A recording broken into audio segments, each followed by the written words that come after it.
देश भर के कुल 543 लोकसभा सीटों में अब तक 486 सीट पर वोटिंग पूरी हो चुकी है। सातवें और आखिरी चरण में 1 जून को उत्तर प्रदेश की 13 लोकसभा सीटों के साथ 57 सीटों पर वोटिंग होनी है। नतीजे 4 जून को आने हैं और ऐसे में संभावनाओं का दौर भी जारी है कि किसकी जीत होगी और किसकी हार।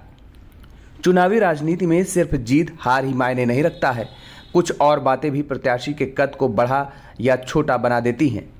प्रत्याशी की लोकप्रियता इस बात पर भी तय होती है कि किसे हराकर वह खुद सांसद की कुर्सी तक पहुंचा है। अगर कोई नया उम्मीदवार मंझे नेता को चुनाव में पटखनी देता है तो सीधे तौर पर उस राजनेता का कद पार्टी और जनता दोनों में बढ़ता है। वैसे तो जीत 1 वोट से हो या 6 लाख से, सांसद बनने से तो उन्हें कोई नहीं रोक सकता। लेकिन अगर प्रत्याशी बड़े वोट प्रतिशत लाकर अपने प्रतिद्वंदी को बड़े अंतर से हराता है तो उनकी राजनीति कुशलता का लोहा माना जाता है। आज हम बात करेंगे लोकसभा चुनाव 2019 के नतीजों की। इस चुनाव में कई रिकॉर्ड कायम किए गए। किसी ने 1% के भी कम अंतर से जीत हासिल की तो किसी प्रत्याशी ने अपने विरोधी की जमानत भी जब्त करवा दी।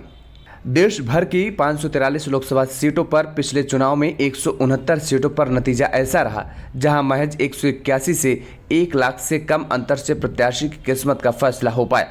पिछले लोकसभा चुनाव में 4 सबसे बड़ी जीत पर नजर डालें तो ये सभी बीजेपी के खाते में गई थी।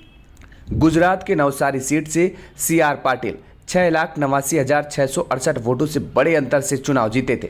हरियाणा की करनाल सीट से संजय भाटिया 6,56,142 मत से, तो वहीं फरीदाबाद से कृष्णपाल 6,38,229 मत से जीतकर सदन पहुंचे। राजस्थान के भीलवाड़ा से सुभाष चंद्र बहेरिया ने 6,12,000 मतों से विरोधी को पराजित किया।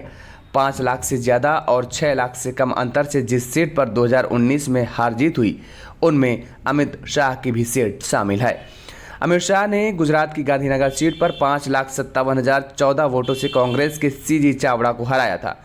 बड़ोदरा से बीजेपी की रंजनबेन भट्ट ने कांग्रेस के प्रशांत पटेल को 5,89,000 वोटों से शिकस्त दी थी। बीजेपी के प्रवेश वर्मा ने पश्चिमी दिल्ली सीट पर महाबल मिश्रा को 5,78,000 के ज्यादा वोटों से हराया। CP जोशी ने राजस्थान के चित्तौड़गढ़ से कांग्रेस के गोपाल सिंह शेखावत को 5,76,247 वोटों से हराया था। हंसराज हंस ने उत्तर पश्चिमी दिल्ली लोकसभा सीट से 5,53,897 वोटों से आपके गुगन सिंह को हराया। 2019 के लोकसभा चुनावी नतीजों में कुल 34 सीट ऐसी थी जहां जीत का अंतर 4 लाख से ऊपर तो था, लेकिन 5 लाख से नीचे भी था। यहां पर 5 लाख का आंकड़ा भी क्रॉस नहीं हो सका था। इनमें उत्तर प्रदेश और बिहार की 3 सीट के साथ मध्य प्रदेश और झारखंड की 4-4 सीटें शामिल थी। राजस्थान में सबसे ज्यादा 4 से 5 लाख वोटों से जीतने वाले प्रत्याशी की संख्या 6 थी। 2019 में वाराणसी से प्रधानमंत्री नरेंद्र मोदी की जीत का अंतर 2014 से भी ज्यादा था और वह 4,75,000 वोट से जीते। इस बार के चुनाव में जहां NDA 400 पार का नारा लगा रही है तो बीजेपी अपने दम पर 370 का आंकड़ा छूने के लिए प्रयासरत है। इंडिया गठबंधन में अलग अलग क्षेत्रीय दलों के आने से उनके भी वोट बैंक में बढ़ने के अपने दावे हैं। बीजेपी का 2019 का ट्रैक रिकॉर्ड देखें तो सबसे ज्यादा वोटों से जीतने में बीजेपी टॉप पर रही।